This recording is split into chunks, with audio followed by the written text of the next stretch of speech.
La Bible en un an, le 17 février, le livre du Lévitique, chapitre 4, verset 1 au chapitre 5, verset 26, le livre des Psaumes, chapitre 36, verset 1 à 13, le livre des Proverbes, chapitre 6, versets 23 et 24, l'évangile de Matthieu, chapitre 9, versets 18 à 38. Le Lévitique, chapitre 4.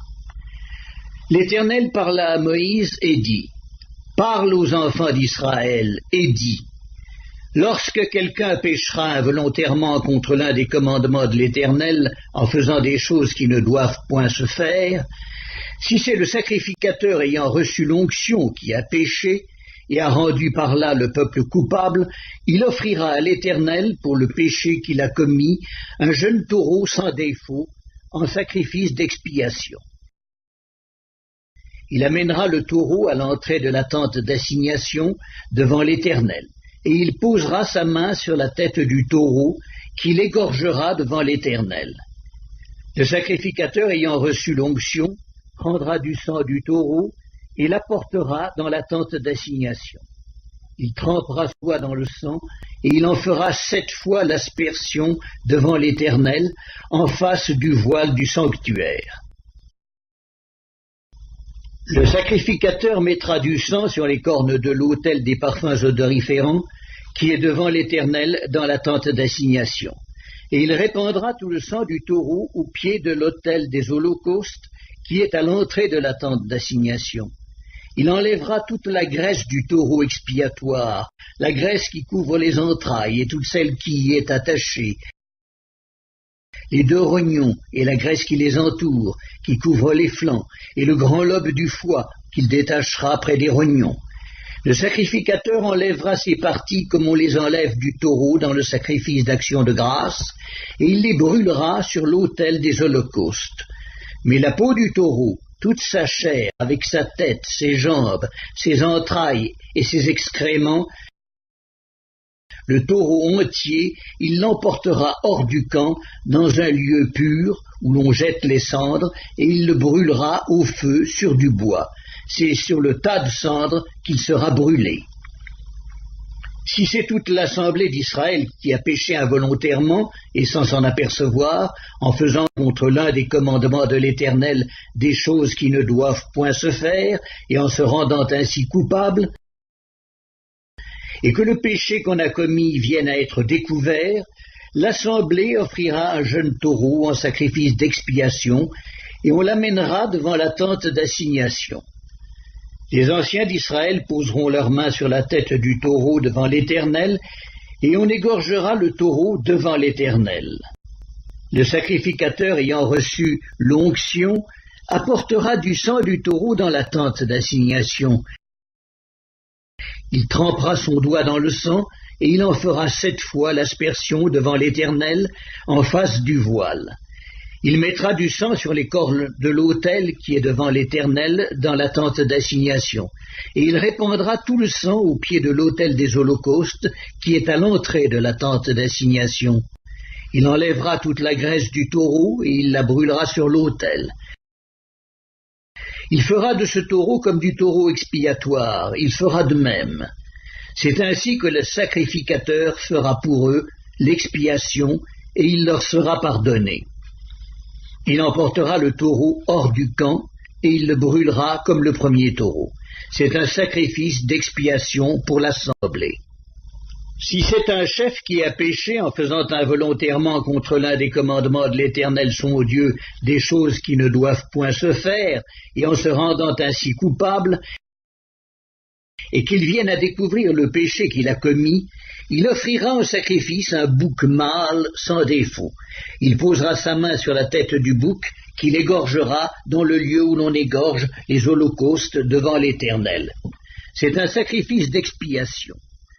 Le sacrificateur prendra avec son doigt du sang de la victime expiatoire, il en mettra sur les cornes de l'autel des holocaustes, et il répandra le sang au pied de l'autel des holocaustes. Il brûlera toute la graisse sur l'autel, comme la graisse du sacrifice d'action de grâce. C'est ainsi que le sacrificateur fera pour ce chef l'expiation de son péché, et il lui sera pardonné. Si c'est quelqu'un du peuple qui a péché involontairement, en faisant contre l'un des commandements de l'Éternel des choses qui ne doivent point se faire, et en se rendant ainsi coupable, et qu'il vienne à découvrir le péché qu'il a commis, il offrira en sacrifice une chèvre, une femelle sans défaut, pour le péché qu'il a commis. Il posera sa main sur la tête de la victime expiatoire, il l'égorgera dans le lieu où l'on égorge les holocaustes. Le sacrificateur prendra avec son doigt du sang de la victime, il en mettra sur les cornes de l'autel des holocaustes, et il répandra tout le sang au pied de l'autel. Le sacrificateur ôtera toute la graisse comme on ôte la graisse du sacrifice d'action de grâce, et il la brûlera sur l'autel, et elle sera d'une agréable odeur à l'Éternel. C'est ainsi que le sacrificateur fera pour cet homme l'expiation, et il lui sera pardonné. S'il offre un agneau en sacrifice d'expiation, il offrira une femelle sans défaut. Il posera sa main sur la tête de la victime, qu'il égorgera en sacrifice d'expiation dans le lieu où l'on égorge les holocaustes. Le sacrificateur prendra avec son doigt du sang de la victime, il en mettra sur les cornes de l'autel des holocaustes, et il répandra tout le sang au pied de l'autel. Le sacrificateur ôtera toute la graisse, comme on ôte la graisse de l'agneau dans le sacrifice d'action de grâce, et il la brûlera sur l'autel comme un sacrifice consumé par le feu devant l'Éternel. C'est ainsi que le sacrificateur fera pour cet homme l'expiation du péché qu'il a commis, et il lui sera pardonné. Le Lévitique, chapitre 5. Lorsque quelqu'un, après avoir été mis sous serment comme témoin, péchera en ne déclarant pas ce qu'il a vu ou ce qu'il sait, il restera chargé de sa faute. Lorsque quelqu'un, sans s'en apercevoir, touchera une chose souillée, comme le corps d'un animal impur, que ce soit d'une bête sauvage ou domestique, ou bien d'un reptile, il deviendra lui-même impur et il se rendra coupable. Lorsque, sans y prendre garde, il touchera une souillure humaine quelconque, et qu'il s'en aperçoive plus tard, il en sera coupable. Lorsque quelqu'un, parlant à la légère, jure de faire du mal ou du bien, et que, ne l'ayant pas remarqué d'abord, il s'en aperçoive plus tard, il en sera coupable. Celui donc qui se rendra coupable de l'une de ces choses fera l'aveu de son péché, puis il offrira en sacrifice de culpabilité à l'Éternel pour le péché qu'il a commis, une femelle de menu bétail, une brebis ou une chèvre, comme victime expiatoire. Et le sacrificateur fera pour lui l'expiation de son péché. S'il n'a pas de quoi se procurer une brebis ou une chèvre, il offrira en sacrifice de culpabilité à l'Éternel pour son péché 2 tourterelles ou 2 jeunes pigeons, l'un comme victime expiatoire, l'autre comme holocauste. Il les apportera au sacrificateur, qui sacrifiera d'abord celui qui doit servir de victime expiatoire. Le sacrificateur lui ouvrira la tête avec l'ongle près de la nuque sans la séparer. Il fera sur un côté de l'autel l'aspersion du sang de la victime expiatoire, et le reste du sang sera exprimé au pied de l'autel. C'est un sacrifice d'expiation. Il fera de l'autre oiseau un holocauste d'après les règles établies. C'est ainsi que le sacrificateur fera pour cet homme l'expiation du péché qu'il a commis, et il lui sera pardonné. S'il n'a pas de quoi se procurer 2 tourterelles ou 2 jeunes pigeons, il apportera en offrande pour son péché 1/10 d'épha de fleur de farine, comme offrande d'expiation. Il ne mettra point d'huile dessus, et n'y ajoutera point d'encens, car c'est une offrande d'expiation. Il l'apportera au sacrificateur, et le sacrificateur en prendra une poignée comme souvenir, et il la brûlera sur l'autel, comme les offrandes consumées par le feu devant l'Éternel. C'est une offrande d'expiation. C'est ainsi que le sacrificateur fera pour cet homme l'expiation du péché qu'il a commis à l'égard de l'une de ces choses, et il lui sera pardonné. Ce qui restera de l'offrande sera pour le sacrificateur comme dans l'offrande en don. L'Éternel parla à Moïse et dit: Lorsque quelqu'un commettra une infidélité et péchera involontairement à l'égard des choses consacrées à l'Éternel, il offrira en sacrifice de culpabilité à l'Éternel pour son péché un bélier sans défaut, pris du troupeau, d'après ton estimation, en cycle d'argent, selon le cycle du sanctuaire. Il donnera, en y ajoutant un cinquième, la valeur de la chose dont il a frustré le sanctuaire, et il la remettra au sacrificateur. Et le sacrificateur fera pour lui l'expiation avec le bélier offert en sacrifice de culpabilité, et il lui sera pardonné. Lorsque quelqu'un péchera en faisant sans le savoir contre l'un des commandements de l'Éternel des choses qui ne doivent point se faire, il se rendra coupable et sera chargé de sa faute. Il présentera au sacrificateur, en sacrifice de culpabilité, un bélier sans défaut, pris du troupeau, d'après ton estimation. Et le sacrificateur fera pour lui l'expiation de la faute qu'il a commise sans le savoir, et il lui sera pardonné. C'est un sacrifice de culpabilité. Cet homme s'était rendu coupable envers l'Éternel. L'Éternel parla à Moïse et dit: Lorsque quelqu'un péchera et commettra une infidélité envers l'Éternel en mentant à son prochain au sujet d'un dépôt, d'un objet confié à sa garde, d'une chose volée ou soustraite par fraude, en niant d'avoir trouvé une chose perdue ou en faisant un faux serment sur une chose quelconque de nature à constituer un péché,